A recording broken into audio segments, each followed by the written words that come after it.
Editor, thank you very much. And it's a real pleasure for me to have a chance to speak to this team this morning. And I'm looking forward to very much engaging with this group.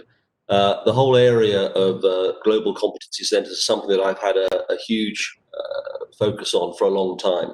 And even my last trip, the last time I was actually able to leave my home, was involved coming and joining the GCC forum that took place in India on my last trip. So it's an area that I really enjoy engaging with. This is also a very important topic as we talk about this time that we're facing right now. It is clear that the transformation the world is taking place right now as we all deal with the COVID crisis is very much being accelerating a number of transformative trends that were already out there in terms of the way that automation, extreme automation, was already becoming an important part of the way that businesses were transforming themselves as they tried to become more and more technology enabled. And clearly we've seen all of us have had to sort of leapfrog our behaviors around virtual, around automated, etc. And it's not surprising to me that the term hyper-intelligent automation has come to the forefront. In fact, as I'll share later, it very much echoes a strand of thinking we've had for a long time about the way that automation would play an important part, not alone, but as part of an integrated suite of exponential technologies changing the way that work gets done. And I think it starts from the fact that all of our organizations are still on this digital reinvention journey. And the digital reinvention journey has carried on even more in an accelerated fashion as we've dealt with the issues of the COVID crisis. It's also been part of something we've called a cognitive transformation that's been going on, whereby the use of data in organizations has started to be something that everyone wants to transform and leverage and mine even more. And at the end of the day, that's going to fundamentally change the way work gets done. But it's done in the context of the fact that it's starting to really impact now the shape of every business. So that every company is trying to become a technology company, every organization is trying to become a platform company, and every company is trying to become an experience company. I mean, these are the buzzwords that we hear time and again as we're talking to our clients around what they're thinking about in terms of their business strategy. And so as we think about this does put in context the whole approach that we now see people taking around the area of automation and broad change. So in our vision, we start with the fact that we can see that clients are trying to turn their businesses into platform businesses. They're trying to work out how they can really leverage technology to transform the way they work. But at the heart of it, the key building block, and this is where it really hones in on the topic we're talking about today, is the theme of intelligent workflows and the fact that these intelligent workflows are the building block of transformation. And our point of view around intelligent workflows is they really are extended views. And so when we talk about extreme automation, when we talk about hyper-intelligent automation, the truth of the matter is that one of the aspects of the hyper-intelligence is the breadth of the process that we're looking at and the breadth and depth of the way that we're thinking about the application of technology along those workflows. But it's also important to recognize that all this intelligence and all this automation also sits in a world where there's a human wrapper around it, and that our organizations, our teams are also thinking about what it means for the people who are going to have their workflows transformed. And indeed, the best examples we see of hyper-intelligent automation are where we see that the combined power of the technology alongside a reskilled, upskilled workforce coming to bear. And one of the roles that clearly global competency centers therefore play, and increasingly we have used the fact that these competency centers are becoming global transformation centers, is the role they're playing in the culture change, in the skills transformation, in the broader organizational transformation that underpins an automation-led journey. And this really sort of, I think, brings to life our point of view in general around what I meant by an intelligent workflow, what I mean by a hyper-intelligent automation, you can see that the traditional RPA automation still plays its part. There is that in there, but we have so much else going on. We have AI, of course, alongside that automation. Increasingly, it's interesting to see how much the explosion in the use of AI, chatbots, and other bots has really taken off over this COVID period. But we've always thought that AI alongside automation was going to be a big topic. Interesting hearing in the previous section about the role that blockchain would play.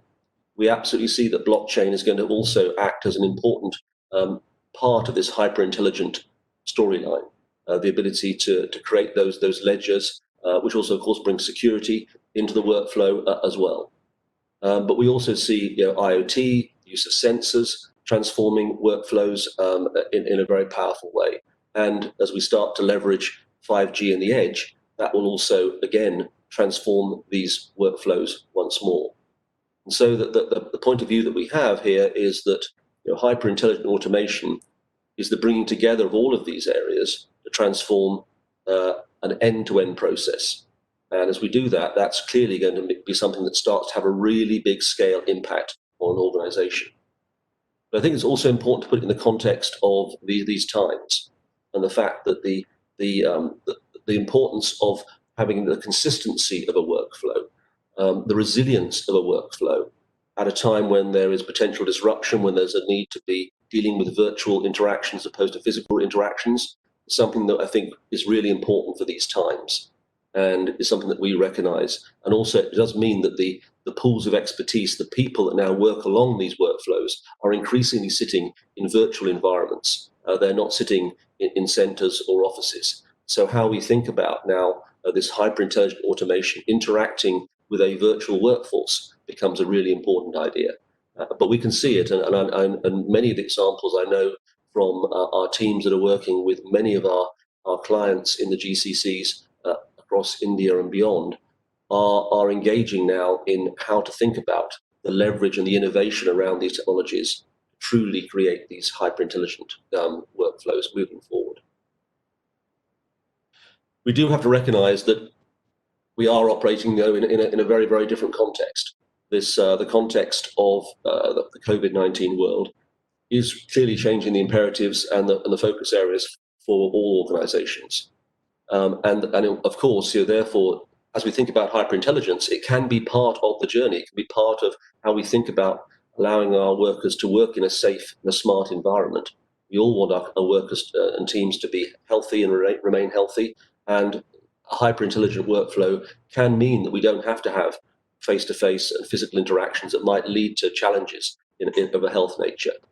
It's also quite clear that trying to engage with customers is a really important area, and being able to have customer-centered workflows that leverage intelligence and automation is also a clear part of how we improve the customer experience. It's interesting, again, talking to many clients, how much they feel that they've actually improved their customer experience by leveraging technology over this period, because they've been able to be much more consistent, they've been able to provide more information to the point of the customer, and that's one of the really big opportunities that we can see through all of this.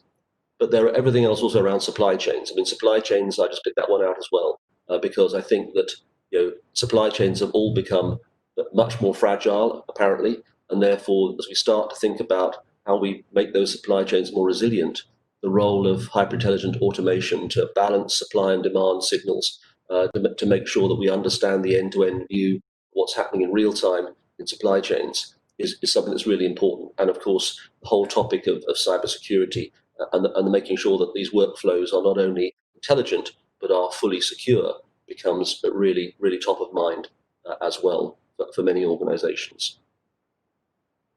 And we see that changing the way that GCCs and global technology centers, global transformation centers are going to actually change the way they work. They're going to now become an even more integral part of what we call a dynamic delivery model. At the end of the day, the world is being super flattened by this world we're living in right now. And as we do that, that means that talent can be leveraged more broadly from anywhere. It means that IP can be leveraged from anywhere.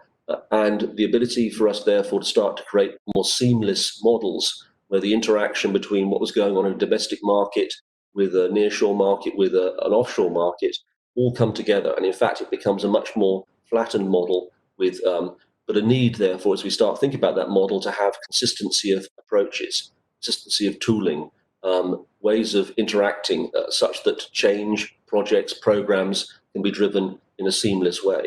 And as we think about how hyper-intelligent automation will therefore come to life, it's going to need to come to life against the backdrop of a very much more empowered delivery model that is significantly more, say, dynamic and more modeled and modular to the needs that are out there for organisations around the world. And so, as I sort of close out my thoughts here, I really want to think about some of the things that we think are going to be really important for GCCs, GTCs, as we think about how to play in this world of hyper-intelligent automation. The first is that the ongoing connectivity with the CHQ agenda, wherever it may be in the world, becomes even more important. And back to my comment about a flattened network, how that works in terms of the recognition that the priorities are shifting for businesses right now. They're shifting very quickly, and how we make sure that programs that may have made sense 6 months ago, they make sense now. How do we make sure that, again, back to how we leverage these technologies we're talking about around the intelligent workflows, that these really are now coming to front of mind with our headquarter colleagues as they set the priorities and decide where they want to spend the money moving forward. It means that we have to recognise that in our centres, that skills are moving to these new areas. And a lot of the demands that we have on our skills now to support colleagues in the GCC networks are around bringing these leading edge technology skills to bear to make sure that we're truly helping with this transformation into the new areas. Governance comes back on the table, because in this flattened world, the speed of movement that needs to happen means that the way that the decisions get taken, what decisions get taken in the GTC versus what decisions get directed from headquarters, how that governance works and how it's responsive enough to the kind of speed and pace of change that we're talking about becomes really important. Of course, we're all, again, in an even more a virtual governance world as well, where all meetings are taking place in a virtual environment. But importantly, just making sure that this activity and this automation remains incredibly customer focused and employee focused. It's all about, in the end, delivering value. Hyper intelligent automation can lead to an explosion in proofs of concepts, in things that what I call the chasing after shiny objects of things that are cool. At the end of the day, we need to make sure that the hyper intelligent automation is focusing on the biggest value pools, is making sure that it's really helping to change and transform critical pain points in a workflow. And through that, it's releasing value and improving the customer experience, helping employees to do their jobs more effectively and deliver more value to our businesses. And I think it does talk to the role that the GCCs and GTCs play as providing glue between the humans in the business and the machines. This human-machine partnership concept is becoming ever more real, as all of us partner with technology for every part of our lives in a clearer and clearer way. And so we see that as being a really important role. And so therefore, change management, organizational change, culture change programs linked to the work of the GTCs becomes super important.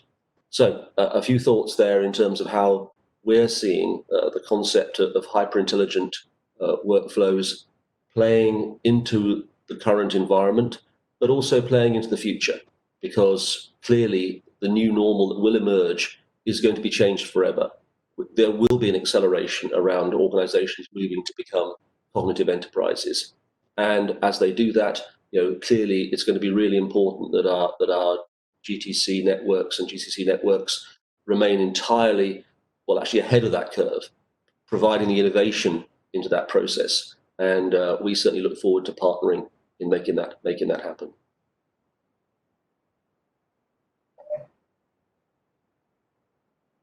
Over to you. questions. So I have a couple of questions here from the audience. I'll just read out one for you. As GCCs and GTCs continue to focus on cost savings, do you think change management will become an even bigger challenge with employees already scared of job security? I think that, yes, I think that's important that change management is going to be there. I think it's going to be really important that the reskilling and upskilling agenda is also leveraged even more.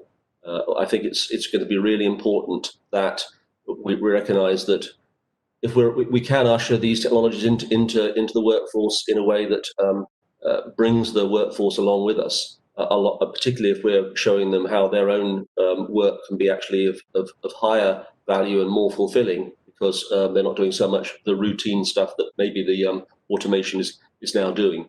We of course have to do this in a thoughtful way, and I do think that does involve change management. It involves thinking about the overall workforce strategy, being proactive in thinking it through, and then that it also means therefore we have a chance to help people whose roles will be being taken on through automation to find a different role within our organizations.